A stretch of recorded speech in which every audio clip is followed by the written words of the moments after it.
بسم الله الرحمن الرحيم والصلاة والسلام على الهادي البشير وعلى آل بيته الطيبين الطاهرين ومن والاهم بإحسان إلى يوم الدين. أما المشرف لا تيفي لا جبا ومبوبلا جنفون إسلاميك فولينو السلام عليكم ورحمة الله تعالى وبركاته. على كلا كبنغلي نينجه حكم كنلا سلامو يكنو سيجي فامبلا جنفي أنا كنبوكا anga bato ke yoro la ani kene chama wore foga tasi duko nauma ka ala kira nyafu moye ka kuma kira ka nyene ma ka kuma kira ka jigu bauka shirifu matuko okoyin konnala anga shirifke asiyid Muhammad Shola Bayaya Haidara anaka ton Hizbur Rahman uli kene basi anye lafiya bugu shaba trena ina fo sansa ubedeli kake chugamina jama bora kosobe wa maba chama ye nyon soro akene konnala ankara mo asiyid Muhammad Shola Bayaya Haidara ay min soro kala si amma kene konnala anga janga ulame نيون في أعوذ بالله من الشيطان الرجيم آمين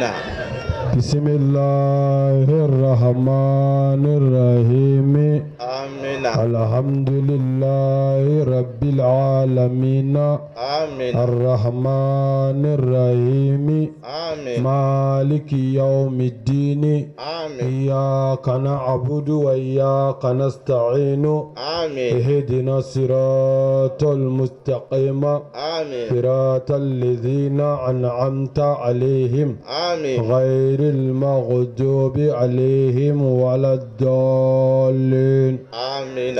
اللهم صل وسلم على الموجود آمين الذي هو سبب الوجود آمين الذي لولاه ما خلقت الموجود آمين الموصوف بالكرم والجود آمين العربي القريشي الهاشمي المكي المدني آمين وعلى آله الأطهار مثل ذلك آمين اللهم قل لوليك الحجة ابن الحسن آمين صلواتك عليه وعلى آبائه آمين في هذه الساعة وفي كل ساعة وليا وحافظا آمين وقائدا وناصرا ودليلا وعينا آمين حتى تسكنه أرضك طوعا وتمتعه فيها طويلا آمين برحمتك يا أرحم الراحمين. آمين حيدرا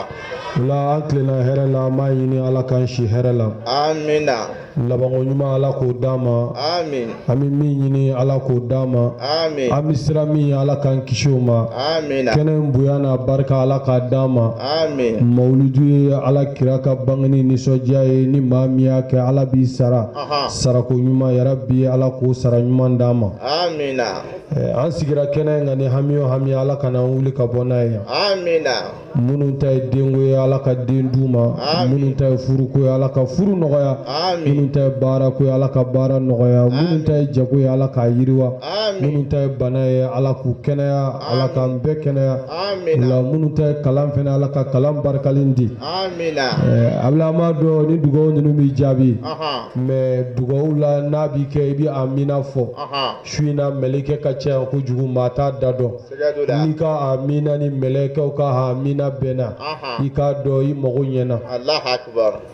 ni kunda maulidu kene ka ngaba أها abla meleke de bi tugi ko fo ki sa kene ka نعم wo tita fiu abla fo ka ta i wuli ki bo kene ka أها wala ala ka nga dugo jabi ni kene ka آمين ala ko kaka ala ya koson kirana su dunge koson آمين abla ambe ba kalama ka fo ambi maulidu dilla نعم sara nyinin kama lahara sara nyinin kama أها ani ala barka da kama نعم ها sabu ni ala ye ɲumangi bi ala barkada أها la in shakartum أها la azidannakum الله أكبر حيدرا n'a ye ni ala barkada ni ala bi dɔ fara aw kan أها ni ala ye hɛrɛ k'i ye ni y'a barkada نعم ko ale alahu taala bi jidi a bi dɔ fara i kan الله أكبر حيدرا komi bɛɛ b'a kalama أها ni kalo in tile 12nan نعم anw ka kira laban أها n'o de ye zuku waati ye أها محمد zu hurmati محمد zu makenati zu izi zu fadli محمد muta'un muti'un qadamu sidikin محمد sayyidul bashari جاء ale bangena ni kalo tile 12nan الله ka أكبر bɛ bi ɲɔgɔnna dɔ su ma أها ها bite tɛnɛn su ye wa Awɔ. ka bɛn tɛnɛn su fɛnɛ ma tuguni Allahu Akbar. ɲinɛn Haydara. ta kɔni kɛra a yɛrɛ yɛrɛ de ka bɛn a ma net Siga t'o la. tellement faamu abila ni tɔw kun y'a na tobilen de nin y'a kɔgɔma ye Allahu Akbar. Haydara. Siga t'o la. tellement faamu Siga t'o la. nin y'a kɔgɔma ye sabu kira muhammadul mustafa a ka bangeni dati exact a n'a don exact o fila de jɛra ka fara ɲɔgɔn kan bi su in na Allahu Akbar. n da b'a la dugawu bi jaabi yan ala ka malikɛ min bɛ yan o hadamaden ti yan Siga t'o la. sabu mɔgɔ si t'a na yan min nana yan ko n'an tilala wari bɛ d'i ma o t'a na yan cɛ la o t'a na yan muso la Siga t'o la. bɛɛ bɔra i ka so ka na mun na ko muhammadul mustafa bangena qaidul ghurril muajjalina bangena shamsul huda bangena shamsul shumusi bangena kamaru tamami bangena bahari anwarillahi wa ma'adinu asrarihi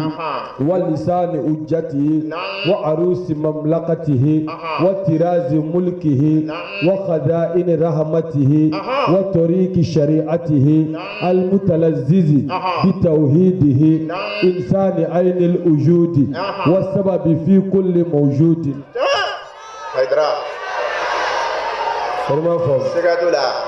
ولا بلا ماي وزمزم يوكا كنكا نايمي فو على يعتيبا Siga t'o la. ولا يني دلبا مسافه aka hina nga jamana na aya nyini Allah Ta'ala fe aka here ke maliba aya nyini ala fe aka geleya bo nga jamana kono aka boni kene ma beka Amina. Haydara. wala kira sallallahu alaihi wa sallam aka bangeni ngera kubay sabu Allah Ta'ala folo de kira ka bangeni célébrer nyani mogo ka célébrer Allahu Akbar. dalba masa folo o de maulidu célébrer nyani mogo ka célébrer sabu dolo jigina maulidu shufe ka bo sangolo la ka surunya dugukolo la fo soni ndoro mogo muto sanfɛ k'u bolo maga mogo muto duguma k'u bolo maga dolo Allahu Akbar. Haydara. kira ka bangeni kama Siga t'o la. fama o fama be n'o kun bɛ diɲɛ mara a kuma a bɛɛ y'a santi a ka so kɔnɔ Allahu Akbar. Haydara. kisira masakɛ o ka dilan firila n'a ye a dalen a t'a kun dɔn o masakɛ o fana ka dilan firila n'a ye n'a y'a sɔrɔ e b'a faamu Siga t'o la. abila magan boli 360 o tun bɛ alikaba kɔnɔ a bɛɛ firila nun kan Allahu Akbar. Iran jamana ka tasuma dɔ tun bɛ yen tasuma ye san 1000 kɛ a ma duga a ma faga ji bɛ woyo ka don a la tasuma in ti sa Allahu Akbar. i bɛ ji soli ka k'a la a t'a faga Siga t'o la. mais kira bɛ bange su min na o tasuma dugara Allahu Akbar. sitanɛ tun bɛ yɛlɛ ka taa fo sankolo la ka taa malikɛw ka kumakanw lamɛn daliba masa ye sankolo fɔlɔ fo 7 a y'a bɛɛ yɛlɛni tigɛ sitanɛ la ko ale ka kira laban nana o la jɔn de fɔlɔ ye mawuludu célébrer daliba masa Haydara. Siga t'o la. Kɛnɛ kan. o la mawuludu kɛ o ye ala yɛrɛ la degetɔ ye Wallahi. sabu ala ye nin bɛɛ kɛ ka nɔrɔ belebeleba in kunbɛn n'o ye ba minata denkɛ ka nɔrɔ ye Wallahi. fiɲɛkɛ jiri magan sita kuranɛ ye cɛ min ka halalaya fɔ la uqsimu bihazal baladi wa anta hillun bihazal baladi a ko la uqsimu min kali magan dugu la munna min kali magana e muhamadu ye magan halaladen dɔ ye Wallahi. Haydara. o kosɔn ni silamɛw bɔra tan nin bɔcogo la ka n'u ka mawulidu la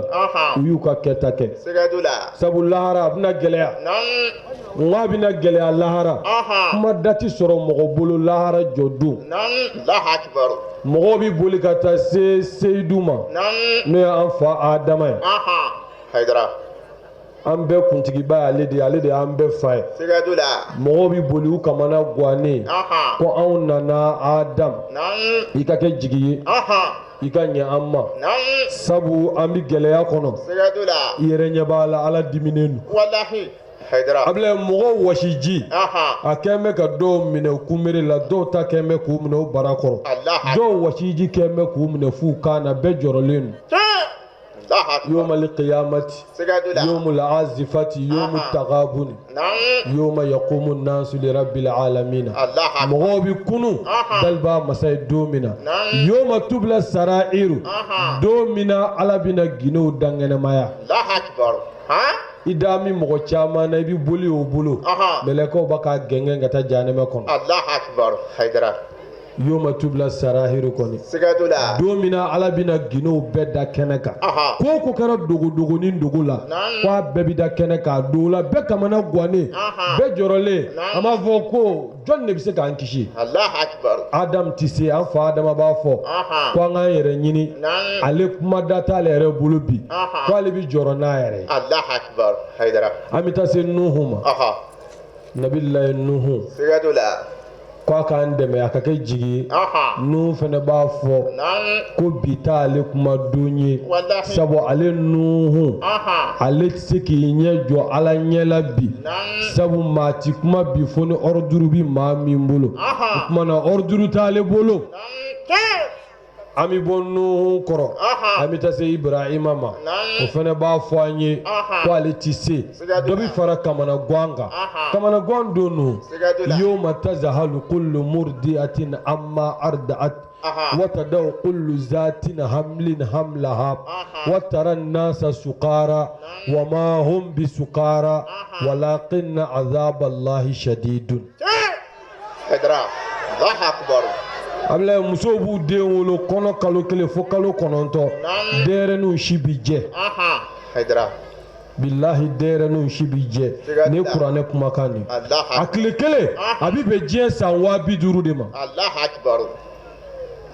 kullu zatin hamlin amlaha wa tara nasa sukara i bi mɔgɔw i b'a fɔ mɔgɔw sulen don k'u ye gulɔ min Allahu taala ko k'u ma su u ma gulɔ min ko mɛ k'u ye ale ala ka lajaba ye sakara yera u tɔmatu yera laza yera hawiyatu yera mɔgɔw jigi tigɛra lazaba yele jatigɛ don n'o tɛ foyi tɛ hadamadenw na fa t'u la u ma gulɔ min u ma dɔrɔn k'u ta ko ale ala ka lajaba de ka jugu mais nin don ibrahima b'a fɔ ko fo n'an taara nabi musa voir an bɛ taa musa fɛnɛ fɛ yen o b'a fɔ ko ale dɛsɛko don se t'ale yɛrɛ an bɛ bɔ yen an b'an kunda nabi isaka n'o ye mariyama den ye o b'a fɔ ko se t'ale fɛnɛ ye an bɛ boli o de la k'an kunda maksusu bil izzi maksusu bi sharafi fatimatu fa asanu wal husaini mɔkɛ seydina aliyu kɔrɔkɛ ani hamza ni abbasu denkɛ abdulayi ka turagɛlen sinzan fa an bɛ boli ka s'a ma muhamadu n'an sera muhamadu mustafa ma sa a bɛ mɔgɔw yɛrɛ bagatɔ ale de bɛ don jigi kɔrɔ shafa'atul kubra surunandoli belebeleba yarabi ala k'an yala amina o la kira b'a fɔ k'a bɛ jɔ ko fila seli daliba masa ye Allahu ta'ala b'a fɔ a ye ko bi tɛ seli don ye bi don in seli tɛ yen bal sal u'ti mamadu kana seli yan dɛ fɛn ɲini fɛn b'a k'i ye habibi n kanuɲɔgɔn min ka di y'a fɔ n b'a kɛ ala o don de kuranɛ y'a fɔ ko walasawfa yu'tika rabbuka fatarda aw fatardi ko tuma na bisa ne ala b'i wasa muhamadu f'i bi jɛn ni Allahu ta'ala ma n b'i wasa f'i bi jɛn ne ma o de ye yomal qiyamati don surunadoli belebeleba ye wa maa minnu sɔnna ka sigi a ka mawuludu kɛnɛ kan anw tɛ sigi a la fiyewu o bɛɛ bɛ ye surunadoli in kɔnɔ an bɛ y'a kɔnɔ o la bi ye don belebeleba ye an ka jamana kɔnɔ sini somelen don o ye koba ye Mali bolo ka mawuludu don some ni ko ɲumanw kɛra jamana in kɔnɔ nin y'a ɲumanba dɔ ye mais ala yɛrɛ de bɛ jamana in fɛ dɔrɔn o la ala bɛ hɛrɛw kanu ni jamana in ye ni Allah ta'ala ka jɛ mauludukɛlaw wasalenba do ɲinɛ ngo ala sadiri ngo mauludukɛlaw wasalenba do ɲinɛ ni Allah ka jɛ kɔni wala ni ala ye comme a don chômelen ŋunu an fɛ aw bɛɛ b'o kalama depuis Musa Tarawele tile fo kana bila bi la mauliduw bi chôme payé ko an kana dɛsɛ ka bɔ ka si an ɲɛna kɛnɛ in ka quartier bɛɛ mɔgɔ bi yan mais mɔgɔw tun bɛ neni ko maulidu man ka kɛ ko bidaa do ko kura sindilen do mɔgɔ dɔw y'o fɔ mɔgɔ minnu ka misɛn nin diinɛ in kɔnɔ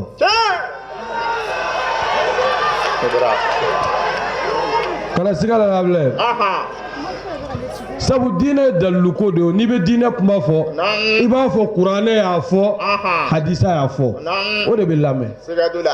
mais anw ye ɲininkali kɛ n ko yalima kuranɛ haya kelen Allahu ta'ala ko silamɛw ma aw kana maulidu kɛ wa o ma sɔrɔ kira ka hadisa kelen kira ko silamɛw ma aw kana maulidu kɛ wa o fana ma sɔrɔ u yɛrɛ ko sahaba naani Abubakar Umar Usman Ali aw ko olu dɔ ka kuma la maulidu kana kɛ wa u ko fana ti mais ko a ma kɛ kira tile la ko caman ma kɛ kira tile la olu y'o kɛ o kulusi min b'i la nin kira ma kulusi don a ye taferi siri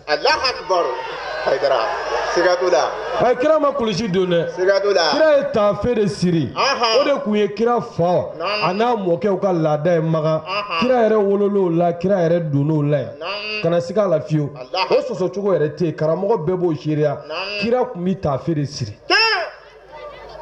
n'i bɛ kira ka sunna k'o la k'a bɛɛ bida i man ka kulusi don dɛ i bɛ taferi siri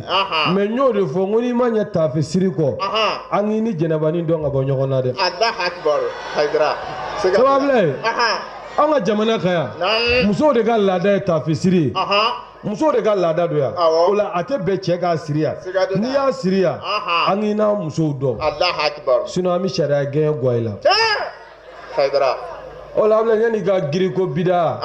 i yɛrɛ lajɛ fɔlɔ yani ka don mɔgɔw e yɛrɛ ye kura ye bida kɔrɔ de kura ne yɛrɛ ye mɔgɔ kura di sabu e ni kira tɛ san 1000 ni kɔ e yɛrɛ tɛ kura ye wa ni ɲinɛn'i ka kuraya ko la n'i bɛ sunna de kɔ i b'i yɛrɛ kɛ kira ka sahaba di ka kɛ arabu ye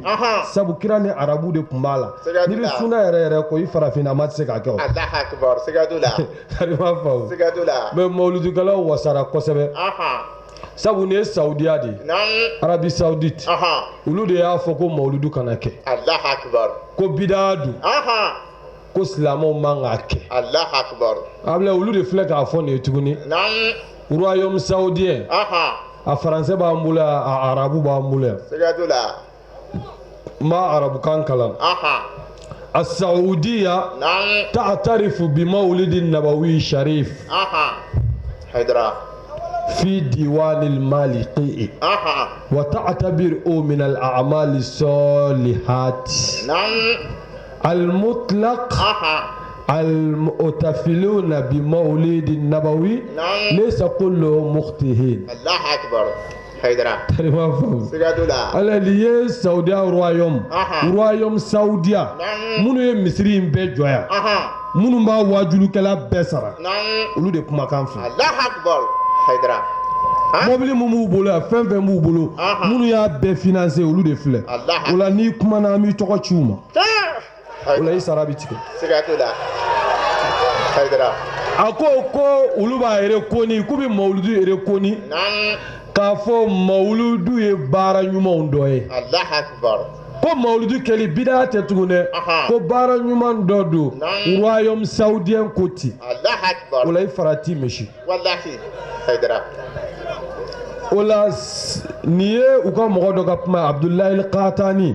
o de bi kan k'a fɔ الشيخ عبد الله المطلق المستشار بديوان المالقي ادعون آيات كبار العلماء وكو او كونساي نيكونا ميمي او دون با بادو دي كما كان فلي اكو ان المؤتفلين بمولد النبوي ليس كل ما لقتين كو مولد كلا بيت فيلا الله اكبر abla ko a beti fili la on yɛrɛ b'a dɔn dɔw bɛ fili la dɔw bɛ mawuludu kɛ kɛcogo la min t'a kɛcogo ye o bɛ se ka faamu sabu ko o ko la diɲɛ ko o ko dansago b'a la hali dɔw bɛ seli kɛ kɛcogo la min t'a kɛcogo ye o ale dɔw bɛ seli kɛ kɛcogo la o t'a kɛcogo ye dɔw bɛ seli k'u woro waga misiri kɔnɔ e t'o ye wa i b'a fɔ karatekaw ko mɔgɔ man ka mɔgɔ ɲɛkɔrɔma tigɛ e ma deli k'o ye fɔlɔ i bɛ to misiri dɔw kɔnɔ i bɛ dɔw sɔrɔ seli la o kɛlen bɛ k'u jɔ k'u woro waga ko mɔgɔ man ka mɔgɔ ɲɛkɔrɔma tigɛ n'i bɛ seli la o t'a kɛlen gorobaraya ye sa ale wɛrɛ b'u jɔ k'u disi waga n'i ko i bɛ tɛmɛ dɔrɔn u bɛ sin k'u bolo jɔ i ɲɛ ta ko kira yɛrɛ ka hadisa bɛ yen kira ka hadisa ka mɔgɔ agressé kɔni o tɛ kira ka hadisa ye ko kira ka hadisa bɛ yen ko n'i nana ni dɔ bɛ fɛ k'i ɲɛkɔrɔma tigɛ n'i bɛ seli la k'i ka signaleman d'a ma ko n'a ma sɔn i k'i bolo jɔ a ɲɛ ko n'a ma sɔn k'i ayiwa i nɔngɔnkuru kɛ ka a coup de poing misiri kɔnɔ abila ala ka so logiquement nin tɛ don hakilima kunkolo la mɔgɔ min mago b'a ka diinɛ la nin tɛ don mɔgɔ si se ka don mɔgɔ ni ala cɛ k'i ka ala bato hali ni mɔgɔw nan'u jɔ e ɲɛkɔrɔ e t'u ye mais n'i y'i kɛtɔ ye k'i to seli la k'a bɛɛ ye k'a bɛɛ faamu i tɛ seli la n'i ye seli daminɛ i bɛ bɔ diɲɛ kɔnɔ de o n'i ko Alahu akbar ka ban ko ala de ka bon diɲɛ ka dɔgɔ ala ka bon sankolo y'a ta ye ala ka bon dugukolo y'a ta ye ala ka bon tile bɔbaa don ala ka bon su kobaa don ala ka bon i fa dabaa don min y'i ba da min y'i formé i ba dɛbɛ la kalo 9 o ala ka bon bon n'i ye seli daminɛ n'o tɔgɔ ye e bɛ mun ye tuguni mais e b'i t'o la cogo di ka mɔgɔw coup de poing tuguni o la abila u yɛrɛ de bɛ k'a fɔ sisan ko mawuludukɛla bɛɛ tɛ fili la dɛ ko mushiran illa anna unaka minhum من يستغل أو يستغل هذه الفرصة للتعريف بالرسول صلى الله عليه وآله والنقل الصحيح عن أخباره وسرته ومنهجه الله أكبر حيدرا كو uba fɔ mɔgɔw ye yan ko dɔw bɛ mawuludu kɛ wagati ye ka kira ko fɔ mɔgɔw ye ka kira ka hadisa ɲumanw ani kira ka histoire tarikuw lakali ani kira ka sira yɛrɛ k'o ɲɛfɔ silamɛw ye donc ko o la k'olu bɛ mawuludu jate baara ɲumanw dɔ ye donc alhamdulilayi ni nin de don a bɛ ɲɔgɔn faamu kɛlɛ tɛ yen tuguni ye Royaume Saoudien o la i kun ye wari min minɛ k'i k'a ta a wari dun i kana mawuludu la gosi tugun sabu i ka roi yɛrɛ ko a kɛli ye baara ɲumanw dɔ ye nin tɛ wasa da ye wa an kun y'a fɔ mɔgɔw ye an ko mɔgɔw ka mawuludu kɛ u ye mɔgɔw nɛgɛ ko mawuludu man ka kɛ ko ni mawuludu kun ye tiɲɛ ye ko an kun ti kɔ kira ɲɛ a la jɔn kɔnna kira ɲɛ a la kira y'a kɛ o kira ye tɛnɛn o tɛnɛn su o ma dogo kira fa min bɛ yen n'a nisɔndiyara ni kira ka bangeni ye Abu Lahabi a kafirilama olu yɛrɛ ko Bukhari kɔnɔ ko tɛnɛn su o tɛnɛn su ko Ala b'i hinɛ a la n'o tɛ a bɛ jahanama de kɔnɔ mais tɛnɛn su fɛ ko Ala b'i hinɛ a la tɛnɛn su o tɛnɛn su ko Ala b'i hinɛ Abu Lahabi la n'o sabatira ko Ala b'i hinɛ ni na tɛnɛn su fɛ n'o ye Abu Lahabi ye o la ni Abu Lahabi kun ye kunɲɔgɔn kelen bɛɛ kɛ ka mawuludu kɛ dun a ye su kelen de k'a la mais n'a kun ye kunɲɔgɔn kelen su 7 bɛɛ kɛ ka nisɔndiya o kɔrɔ ko hali n'a kun sara kafiriya la a ti jeni o la Ala ka hɛrɛ k'a ye Ala ka labanko ɲuman d'a ma o la komi a b'a kalama an bɛɛ bi tɔn belebeleba dɔ la n'o ye groupement des leaders musulmans du Mali Ablaye Mali kangaranw faralen no ɲɔgɔn kan Mali diinɛw faralen no ɲɔgɔn kan n'o ye Mali silamɛbaw ye ani a silamɛ kuntigiw minnu bɛ sira kɔrɔ kan sira min ye mawulidu sira ye sira min ye kaburu ziyara sira ye moriya bɛ bɛn o sira maa ka wusa ni maa ye o tuma na maa kan ka maa barika ɲini mɔgɔ minnu b'o sira kɔrɔ in kan olu bɛɛ faralen ɲɔgɔn kan tɔnba dɔ kɔnɔ n'a bɛ wele ko groupement des leaders musulmans du Mali an bɛn'a kan ka ɲinɛ mawulidu thème ko an bɛɛ ka jɛ ka thème kelen k'a la i b'a fɔ salon an bɛɛ jɛra an ye thème kelen k'a la n'o tun ye cohésion sociale ye ko an ka don da kelen fɛ ka bɔ da kelen fɛ jamana kelen kɔnɔ ala ka jamana kɛ hɛrɛ jamana ye an y'o kɛ salon ɲinɛ an bɛnna min kan ko ka kuma jogo kan Ablaye silamɛya yɛrɛ ye jogo ye o sigati maa si la ni mɔgɔ o mɔgɔ n'i ma kɛ jogo ɲuman kan i ka silamɛya se ka dafa o la n'o fɔra o tuma na kuranɛ yɛrɛ falen n'o de la n'o fɔra hadisa falen n'o de la n'o fɔra a tant que ne su a la wajulikɛla n b'a dɔn o ka nɔgɔn ne ma kojugu sabu ne b'a dɔn kira n'a somɔgɔw olu tun bɛ jogo belebeleba de kan wa ala yɛrɛ an ka kira tanu ni min ye a ko innaka la ala khulqin azimin a ko Muhamadu e bi jogo belebeleba kan ala ma Muhamadu tanu k'a cɛ ka ɲi ala ma tanu k'a ka ja ala ma tanu k'a ka fini ka ɲi ala ma tanu ni danbe ye ala k'o de innaka la ala khulqin azimin e bi jogo belebeleba kan law kunta fazzan ghalizal qalbi lan faddu min hawlika a ko ne tun kɛra maa ni gɛlɛn ye i kati ka gɛlɛn i dusukun jalen don i bɛ énervé i bɛ dimi mɔgɔw kɔrɔ k'e nɔfɛ maa bɛɛ tun bɛ taa ka bɔ i kɛrɛfɛ Allahu Akbar Haidara Muhammadu Mustafa wallahi donc ni kira tanuna ni jogo de kira y'a ka alul beitu fana dilan n'o jogo kelen de ye k'a daminɛ Fatimatu Zahraw la Seydina Aliyu Hasan ni Huseini Zainul Abidin Muhammadul Baqiru Ja'far Sodiku Musa al-Kazimu Ali Rida Muhammadul Jawadu Ali Lahadi Hasan al-Askari Imam al-Hujjal Mahdi ni olu yɛrɛ mankutu tɔgɔw lajɛ u bɛɛ tanuna ni jogo ɲumanya de Allahu Akbar n'a sɔrɔ i b'a faamu kira yɛrɛ fɔlɔ kafiru de y'a da la ko a sɔdiku al-aminu Allahu Akbar Muhammadu tiɲɛtigi Muhammadu danaya mɔgɔ mɔgɔ ma nin da la dɛ kafiru de y'a da la silamɛ tɛ fiyewu Allahu Akbar nin kɛra ɲana a ka kɛ kira ye ni maaw tun b'u ka fɛnw kalifa u bɛ taa kalifa Muhammadu de la sabu n'i y'a kalifa a la cogo min na a b'a la segin i ma ten Allahu Akbar Haidara o de la i bɛ kira ka bonya dɔ kafiru kan ni nin jogo ɲumanya in ye tuma min na ala y'a kɛ kira ye n'a taara yɛlɛ kulu la n ye nin f'i ye ka tɛmɛ n'a ye kabilaw wele n'a ko bani luwiyu Muhammadu mago b'aw la bi olu bɛɛ bolila ka na bani kaabu Muhammadu mago b'aw la bi Bani Murra Muhammadu mago b'aw la Bani Kilabu Muhammadu mago b'aw la Bani Qusiyu Muhammadu b'i fɛ ka aw ye Bani Abdul Manafi Bani Hashimiyu Bani Mutalibi Muhammadu Mustafa ye Makan kabila bɛɛ wele miniti damadɔ a bɛɛ kɛra ka kulu jukɔrɔla fa Allahu Akbar Haidara Ablaye n'i ye mɔgɔ gansan simple dɔ ye k'i jɔ kulu sanfɛ ko mɔgɔw ka bɔ a ma nɔgɔn dɛ mɔgɔ min b'a fɔ mɔgɔw ma ne mago bɛ mɔgɔw la mɔgɔw ka tila ka bɔ i b'a sɔrɔ mɔgɔw ɲɛ bɛ fɛn dɔ la o tigi la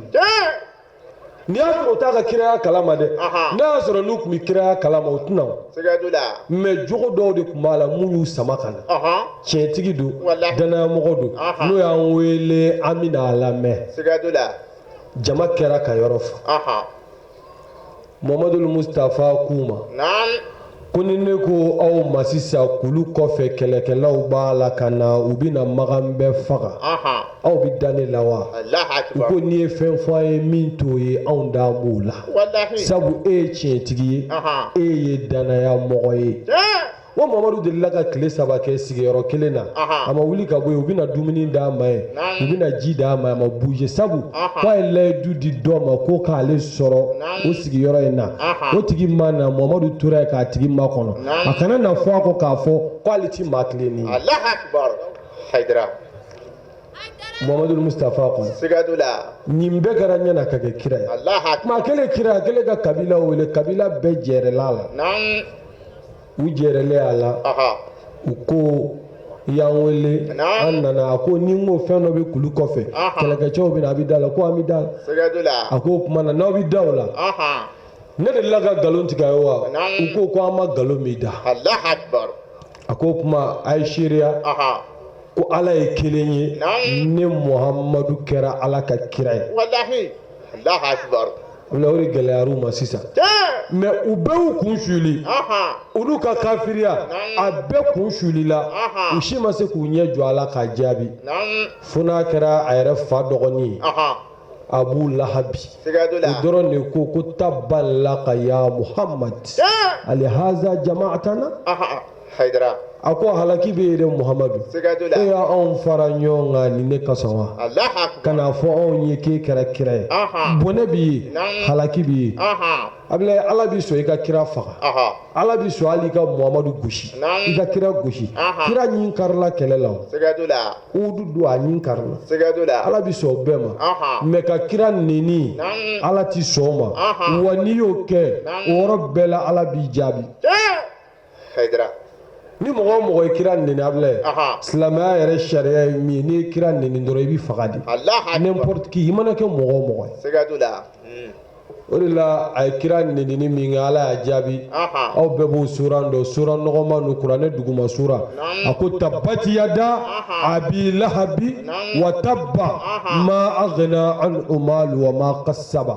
sayasla naran zata labin wa imra'atuhu ammalatul hatabi fi jidiha hablun min masadin. Allahu Akbar Haidara o yɔrɔ bɛɛ la ala ko Abu Lahabi n'i halaki n'i ta tiɲɛ i ka ko banna i ni muso m'aw bɛɛ don jahanama kɔnɔ wa i ye nafolo sɔrɔ n bi barika bɔ a bɛɛ la Allahu Akbar n'o y'a sɔrɔ i b'a faamu sigadula Haidara faamunen don mais mɔgɔ bɛ yɔrɔ min na o ye jogo ɲumanya min ni kafiru yɛrɛ y'o tɔgɔ ta k'o da kira la o de la kafiru ka offensive dɔgɔyara don fɔlɔ min na Muhammadu ko k'ale ye kira ye mais n'o y'a sɔrɔ mɔgɔ dɔ kun don dugu kɔnɔ dɛlɛnnan kun don maalankolon kun don dangaden kun don a ti maa bonya u tun b'o fɔ k'o don a tulo la don min na a ye kiraya lase o la n'a fɔra ko ka kuma jogo kan o la anw ka kira yɛrɛ de ye jogo ye n'i y'a mɛn jogo dɔrɔn kira don wa n'i y'a mɛn jogo kira somɔgɔw don n bɛna Seydina Ali ka jogo belebeleba dɔ f'i ye Ali ibn Abi Talib kɔni silamɛya kuma se ka kɛ n'ale tɔgɔ ma fɔ a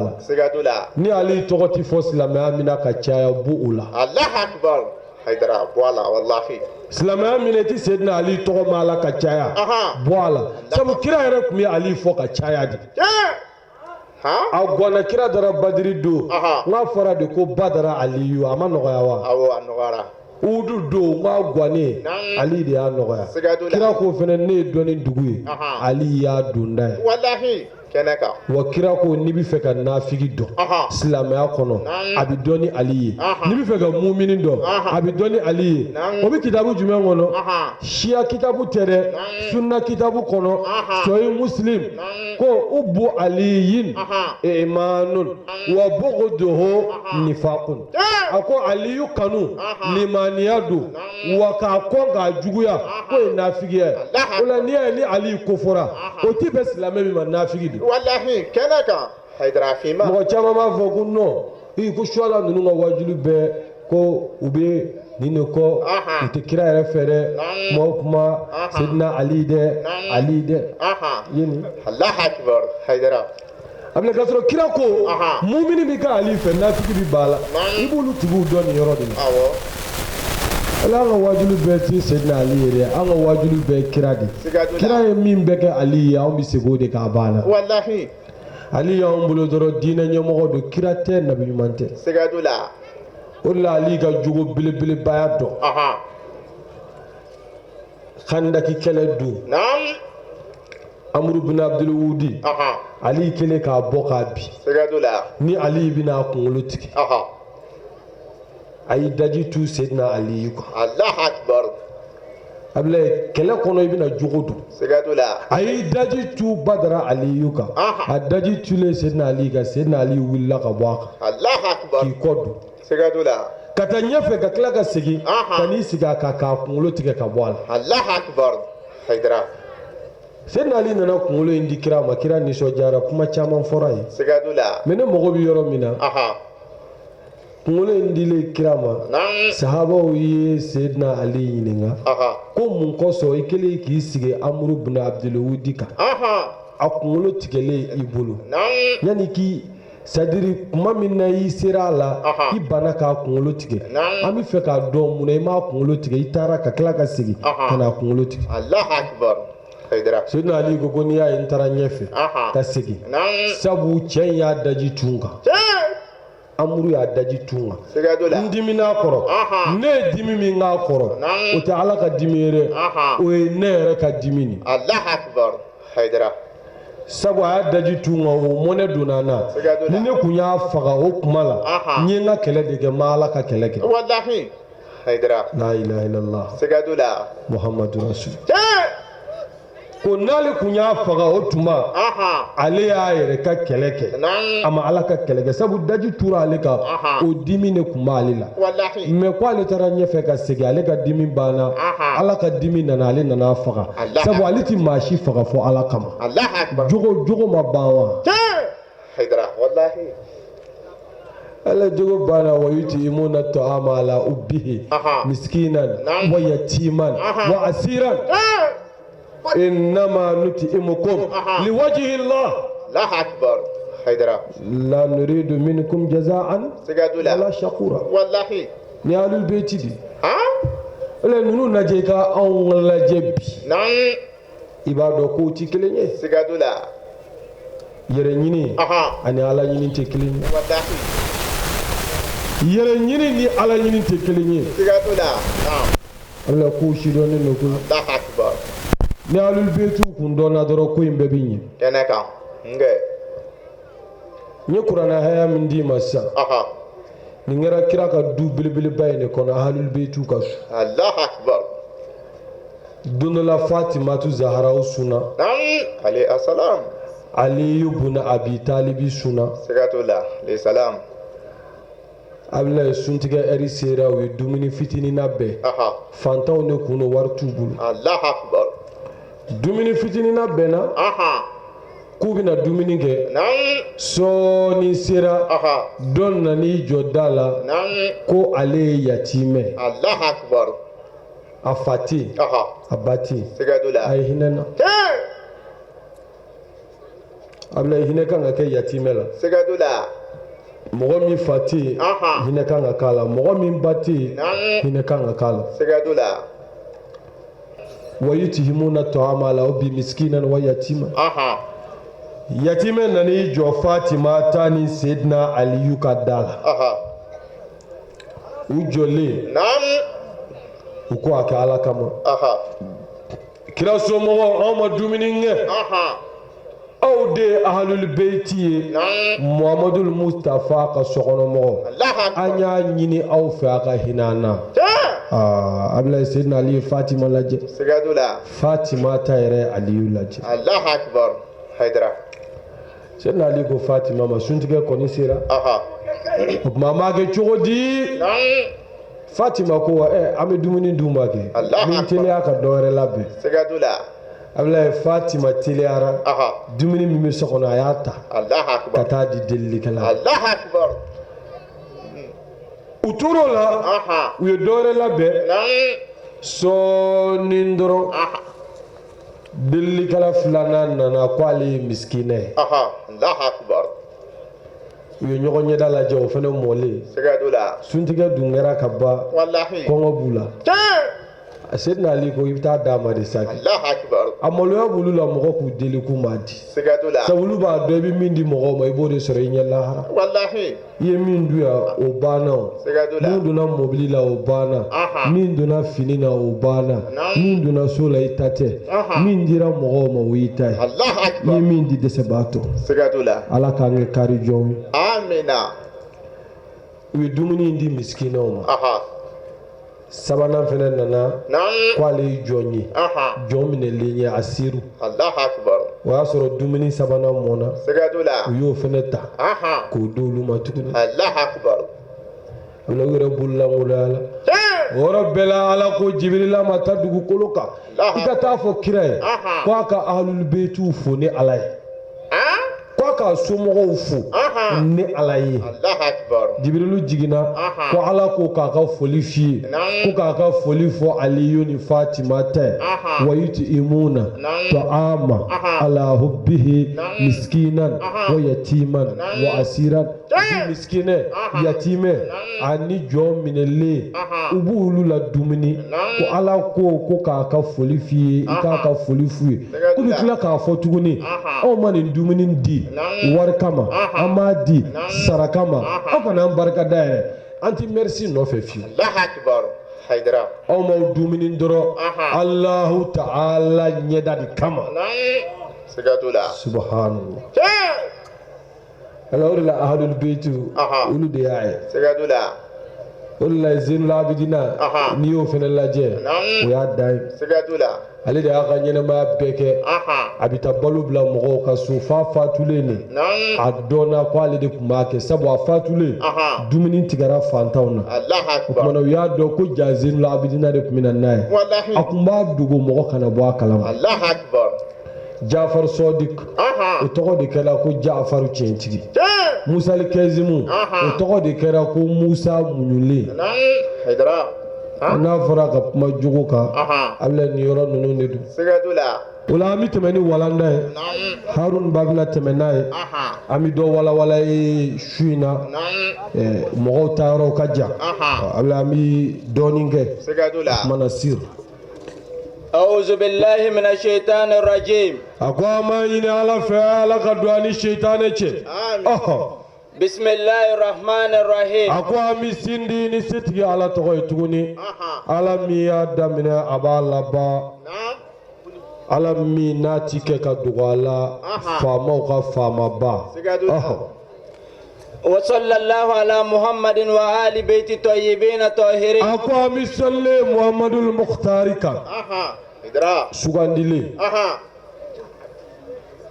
أم مسلي كروتا لينكا sigatula أروة الأسكا شمس الهدى Allahu akbar kira laban wani kira wani ta ci aliko fere Allahu akbar ni ma mi yo foi kafiri ara ibora islamia diwani kono Allahu akbar idra muhammadu kira laban yi abana sigatula sharia laba aka sharia du kurati na tuguni al yawma akmaltu lakum dinakum wa atmamtu alaykum ni'mati wa raditu lakum al islam dina ni dina dafa ni ni'mati ma auka wanjara na islamia de ka kauka dine wala aw misalli an kira labanka na'am ka salli aka ahlul baitika sigatula numune kurane ciyeta baya kofe ami salluka sigatula ka solli a jɛɲɔgɔn ɲumanw kan n'an ye alul beiti fɔ aliyu fatima hasan wal useini zainul abidin muhammadul baqir ja'far sadiq musa al-qazimu aliyu rida muhammadul jawadu aliyu al-hadi hasanul askari imamul hujjal mahdiyu ajjalallahu farajahu sharif abla ni tan fulay mi to ka ni fo kuma chama mi to ka tan fulay fo kuma chama ni tan fulay ni mbi soyu bukhari kono Allahu akbar nyaro ni mi mo ko ba ko ya de sigatula soyu bukhari kono ni tan fulay mbi ajele ko ala kira ko ale ka khalifa ale no na bla ko mata ani fladu Allahu akbar haydara e kulo bɛ nin kuma in na siga t'o la Haidara faamunen don ko kira ko ale ka khalifa ye 12 ye mais nin 12 ma dɔn dɛ n'an kɔni wajulu ninnu tɛ a ka dɔgɔ a ka mɛn siga t'o la wajibi dun de don kira y'a wajibiya de a ko a bɛ taa ka kuranɛ de to yen ani nin 12 ye ko ni mɔgɔw sɛmɛn'a la u ti fili ko ni mɔgɔw y'u bila u bɛ fili Allahu akbar Haidara Allah yɛrɛ b'a dɔn a t'i bolo dɛ wallahi o la i jija i k'i ka silamɛya dafa ni ninnu dɔnni ye siga t'o la n'i ye ninnu dɔn i ye kira ka kumakan na bato Allahu akbar kira ko nuhu ka kulu nu n'i donna kɔnɔ i kisira n'i bana i tora jiwo la anw ka tɔn bɛ nin de ka Hizbur Rahmani ala k'an k'u ka kulu kɔnɔma ye amina ka sɔlili kira ka sahaba ɲuman kan Haidara wa ta'allam li ghairi dinillahi wa ta'allum li ghairi dinillahi kalan min kɛ mais diinɛ kalan tɛ dɛ ko mɔgɔw bɛ giri kalan kan bɛɛ bɛ diinɛ kalan to yen n taa ɲ'o la sisan siga t'o la ale kuranɛ o kalan b'a dɔgɔyara mais bɛɛ bɛ giri jardin d'enfant nɔfɛ siga t'o la prémandé deuxièmandé DEF fɛn t'a la dɛ mɔgɔ kan ka kalan siga t'o la mais diinɛ fɛnɛ dɛ kana ɲinɛ o kɔ dɛ siga t'o la fɔlɔfɔlɔ mɔgɔw tun bɛ don kuranɛ kalan na sanu u ka taa don kalan wɛrɛ la mɔgɔw tun bɛ don kuranɛ kalan de la fɔlɔ sanu u ka taa don kalan wɛrɛ la mais sisan o bɔra a la Allahu akbar sisan dɔrɔn jardin d'emblée u bɛ taa dɔrɔn u bɛ mɔgɔw don jardin na ɲɔdɛ a gɛlɛyara dɛ siga t'o la sinabila n'i ye faama caman lajɛ u b'a fɔ k'an ye sabi jigin an ye an ma jigin yanni an ka taa mais sisan bɛɛ b'i den fitinin ta au lieu que u ka taa don kuranɛ kalan na u bɛ taa don jardin de la bon a bɛ bɔ jardin na a bɛ école daminɛ bon i bɛ kamalenkɔrɔ caman ye bi minnu tɛ se ka hali alifatiya fɔ Allahu akbar Haidara n'i ye arabu kalanko kuma fɔ walima matarasa walima murukala i b'a sɔrɔ bagabaga de bɛ kan ka kɛ siga t'o la o ye mun ye n'a den ni min den y'i ba k'a tɛ taa école la u b'a den bagabaga ko n'i ma taa école la n bɛ t'i don murukala na Allahu akbar walima n bɛ t'i don matarasa la ka den nasiran n'a kuma yɛrɛ siga t'o la Haidara yala a kɛra kabako wallahi donc kalan min kɛ mais diinɛ kalan tɛ siga t'o la bɛɛ ye diinɛ kalan to yen o kɛra bolotɔ kɔfɛ ko ye or que kalan bɛɛ kan ka kɛ kalan bɛɛ kan ka kɛ mais mɔgɔ ka diinɛ kalanni ye priorité belebeleba ye siga t'o la sir Haidara wa ata'a rajulu imra'atahu ko cɛ tugura cɛw bi tugu u musow kɔ naam wa aka ummahu cɛw b'u baw sɔsɔ u bi kɛ dangaden ye u bi tugu muso kɔ ka muso fusaya ka tɛmɛ u baw kan Allahu akbar Haidara ni nin fɔra sa i bɛna ye yɔrɔ janba ka sɔrɔ a fili i ɲɛkɔrɔ sisan ala man jan Allahu akbar i muso ka condition lajɛ k'i ba ka condition lajɛ ni ba ka condition i muso ta ɲɛna n'a ye i ye dangaden Allahu akbar bilahi i ye dangaden wallahi e yɛrɛ b'o dɔn siga t'o la n'o digira muso yɛrɛ la muso yɛrɛ k'a pɛrɛn n'ale ye den sɔrɔ ka muso furu ka na o ka muso bila condition na ka tɛmɛ kan n'a bɛ bɛn i yɛrɛ ma i yɛrɛ k'a lajɛ Allahu akbar nin t'i kɛlɛkɛ ko ye o nin bɛ bɛɛ de da la o siga t'o la a f'i cɛ ye k'a k'a ba bila condition na ba ka soden kelen ni nagasilenni kasabɔlenni wallahi e ye muso ka so belebeleba ye n ye dɛ Allahu akbar o kira ka hadisa filɛ de siga t'o la ko u b'u u musow bonya k'u baw de dɔgɔya Allahu u akbar bɛ kɛ dangaden baw ma u bɛ tugu musow kɔ ala ye su de bɛ kan ka janfa n'o tɛ nin bɛɛ walawalali janw de siga t'o la tɛmɛ ni walanda ye wa karuba sadiquhu ko a b'i gɛrɛ teriw la naam wa bawda abahu u b'u mabɔ u faw la Allahu akbar a bɛ i b'a sɔrɔ a n'a teriw u ka di u bɛ bɛn ko bɛɛ la waritigi dama u faama dama mais a n'a fati ɲɔgɔn ye tugun o ye gawa de Allahu akbar naam wa zaharati aswatu fil masajid ko mankanw bɛ caya misiri kɔnɔ misiri kɔnɔna ma dabɔ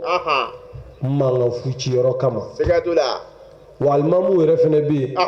u ka mɔgɔw la tile ka mɔgɔw bila sira ɲuman kan Allahu akbar alimamiya ye koba ye dɛ danayaba de don o de la ni alimami ye ko kɛ dɔrɔn bɛɛ dabali bi ban ni kojugu don ko alimami walima alimami den sabu alimami de bi bila an ɲɛ k'an fara ɲɔgɔn kan k'an di ala ma siga t'o la Haidara tellement fɔ mɔgɔw nunjuru de bɛ alimami bolo ka taa n'an ye alijinɛ kɔnɔ est ce que bi ka ŋa faamu an nunjuru de bi alimami bolo ka taa n'a ye alijinɛ kɔnɔ ni alimami jɛnɛna n'a ye dɔrɔn jahanɛmɛ Allahu akbar wa kana raisul qabila fasikuhum a ko jama kuntigi ko yɛrɛ de bi kɛ tiɲɛnikɛla ye Allahu akbar walima dutigi o yɛrɛ de bi kɛ tiɲɛnikɛla ye min yɛrɛ ye dutigi yɛrɛ dutigi yɛrɛ de ye du cibaa fɔlɔfɔlɔ ye dayusu kuntigi kɔni kira ko min ti don alijinɛ kɔnɔ i b'i ja gɛlɛya ka don minnu ka sokɔnɔ ka n'a fɔ ko bonsoir i bi papa yɛrɛ mankan mɛn bonsoir c'est qui ouais c'est Omar Kanté ok vous pouvez rentrer ok ouais tu cherches qui ouais ne bɛ Awa de kɔ bon Awa ma fille jolie on te cherche Haidara siga t'o la ala o bɛ kɛ min ka du kɔnɔ o t'a la Allahu akbar walahi kabako de dɛ siga t'o la min ka du kɔnɔ mɔgɔ bi don ka n'a denmuso ɲini kira ka kuma tɛ raisul qawmi fasikuhum ko jama yɛrɛ kuntigi de ye jama la fasiki Allahu akbar Haidara i bɛna foyi t'a la yɔrɔ ma tiɲɛ bi yan siga t'o la ko kunu n'o kun ye jamana in danbe dɔ ye a danbe bɛɛ banna a danbe bɛɛ tiɲɛna wallahi Haidara ala n'i kun nana du dɔw da la a tɛ ku i la k'i jɔ yɛrɛ siga t'o la i b'a sɔrɔ ni kɔrɔkɛ bɛ yen kɔrɔkɛ dɔ bɛ du kɔnɔ n'i y'i jɔ olu kɔni ka da la a bɛna i t'i jɔ da la min kɔfɛ o bɛ bɔ yen a bɛna dɔrɔn a t'a ɲɛɲini yɛrɛ a bɛna dɔrɔn k'i koro k'i da ni nun bɛ ci siga t'o la mais sisan o t'a la yɛrɛ kɔrɔkɛ yɛrɛ bɛna a b'a fɔ ko ouais frère fɔ ko frère Haidara n bɛ se ka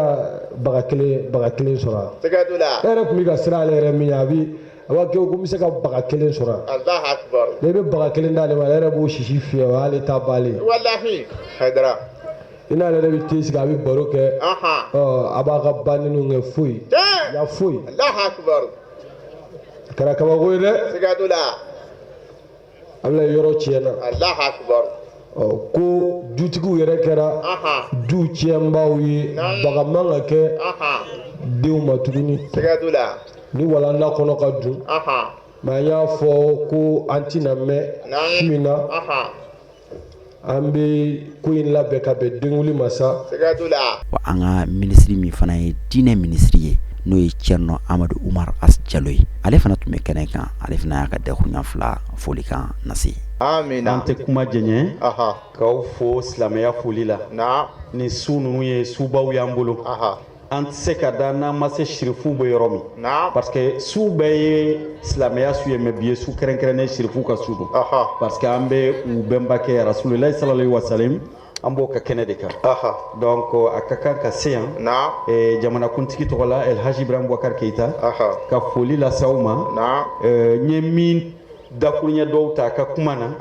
ka o kumakan kuraya jamanakuntigi tɔgɔ la su n'a ka kɛ su ye san wɛrɛ n'an bɛ ɲɔgɔn sɔrɔ yan an ka se ka ɲɔgɔn ɲininka kira rasulilahi sallallahu alaihi wasallam a ka kɛwalew la a ka kuma fɔtaw la anw ye mun k'an ta ye min b'a to mun yɛlɛmana na ka ɲɛ ni min ka ɲi mun farala o ɲɛ tɔ kan donc su n'a ye o donw de ye jamanakuntigi bɛ min ɲini bi sirifuw fɛ wajulikɛlaw fɛ dɔɔninkɛlaw fɛ aw k'a fɔ nin jama ninnu kelen o kelen ye u ka kɛ jama ye majigi bɛ jama min na faso kanu bɛ jama min na jamana jɛyali mako jɛyali silamɛya ye jɛya ye ka fini jɛlen don i taatɔ ka don jinɔgɔ kɔnɔ ka fini jɛlen don ka na mais i sigiyɔrɔ nɔgɔlen don ka kuma jɛlen fɔ k'a sɔrɔ en réalité sɔn nɔgɔlen don silamɛw ka se ka ni fɛnw faamuya donc o de ɲininen don ni ɲɔgɔn suw la ka ɲini ni ɲɔgɔn suw la rasulullah sallallahu alaihi wasallam ani siya tɔw bɛnna cogo min Madina jamana kan i n'a fɔ yahudiyɛw i n'a fɔ kerecɛnw anw ka kɛwale kan ka kɛ mun ye diina wɛrɛw kɛrɛfɛ minnu tɛ silamɛw ye donc nin kumaw de ɲininen don an fɛ duw kɔnɔ an k'an jija an ka bɛn maaw ka se k'u bɛrɛmusow kun k'u denw furumusow bonya denw ka bangebagaw bonya faw ka bangebaga musomanw n'an wolobaw k'u bonya u ka danbew kɔnɔ denw ka kɛ kalankɛlaw ye anw minnu bɛ baaraw la ni jɔyɔrɔw b'a bolo i n'a fɔ a fɔra cogo an ka kɛ maa tilennenw ye an ka dɔn an bɛ fɛn fɛn kɛ yatimɛ ɲinyɔrɔ b'a la furujatɔ ɲinyɔrɔ b'a la dɛsɛbagatɔ ɲinyɔrɔ b'a la an bɛ mun kɛ an dusukun kɔnɔ n'an y'an yɛrɛ ye dungare la an kana an kunbiri ka kan diinɛ ɲɛmɔgɔw ka nin kumakanw de fɔ anw ye jamanakuntigi b'o de ɲini min b'a to an b'a dɔn ko diinɛ nin y'an sɔnw ye k'a y'an tilen parce que rasulullah sallallahu alaihi wasallam fɛn t'a bolo a ka fatuli kɔfɛ min yirala ko nin y'a ta ye a y'a bɛɛ di diinɛ ma diinɛ dira maa minnu ma kɔfɛ Seydina Ali Seydina Omar a n'a tɔw fɛn fɛn bɛ yen u ka jɔyɔrɔ kɛra mun ye miskara zarati a ɲininkali kana k'u la sini o miskara zarati ni nafolo dɔrɔn tɛ kumakɛw b'a la kɛwale b'a la donc an k'an jija an ka kɛ maaw ye minnu sɔnw jɛlen don jamana nin ustaz k'aw ka duwawu ta ye aw ka duwawu ta jamana ɲɛmɔgɔ ye ka duwawu ta jamana ye min b'a to nin n'a ɲɔgɔn siɲɛ wɛrɛ mawulud anw diinɛ mɔgɔ an bɛ se ka fara ɲɔgɔn kan ka taa kira la k'a fɔ ko jamana nin kɛra kelen ye ka taa mawuludi kɛ yen an b'o de nɔfɛ ka mawuludi kɛ jɔyɔrɔ t'an ye ayiwa halisa ala ka diinɛ nin kɔrɔta ka jamana nin kɛ diinɛ jamana ye ka kɛ silamɛ jamana ye silamɛya ni min fɛn fɛn b'a kɔnɔ n'o ye kunnadiya ye k'an ko o jɔnw ye hakɛtɔ b'a la sallallahu alaihi wasallam آمين. أعوذ بالله من الشيطان الرجيم بسم الله الرحمن الرحيم آمين. اللهم داهي المدوحات الداهم المسموقات جابل القلوب على فترتها شقية وسهيدية اللهم اجعل شرائف صلواتك والنوام بركاتك على عبدك ورسولك الفاتح لمن غلق والخاتم لما سبق ناصر الحق بالحق والهادي إلى صراطك المستقيم وعلى آله حق قدر ومقدار العظيم اللهم قل لوليك الحجة ابن الحسن صلواتك عليه وعلى آبائه في هذه الساعة وفي كل ساعة وليا وحافظا وقائدا وناصرا ودليلا وعينا تسكن أرضك الطوعا وتمتع فيها طويلا برحمتك يا أرحم الراحمين. Donc beki ga mina ngudu amisroka kunje ni solatu.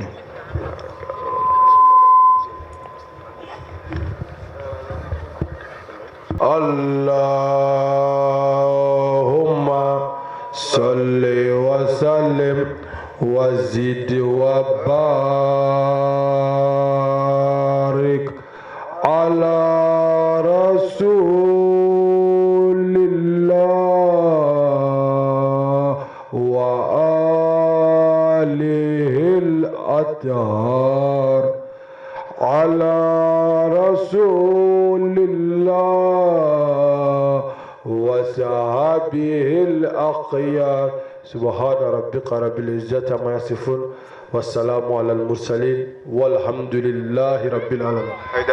wajulu nukunchara nika duwauke islamo belajile ka kambedake islamawi denguni su fana la antu misoro kala se awma kam shaba trena ankara mo asiyid muhammad shola baya haydra ka kena kono odi tueni ambe ala taala deli ala ka kena na taw fana yira annaw belajilina duwawu munu kara ala ka ujabi anyi ambelajile wassalamu alaikum wa rahmatullahi ta'ala wa barakatuh.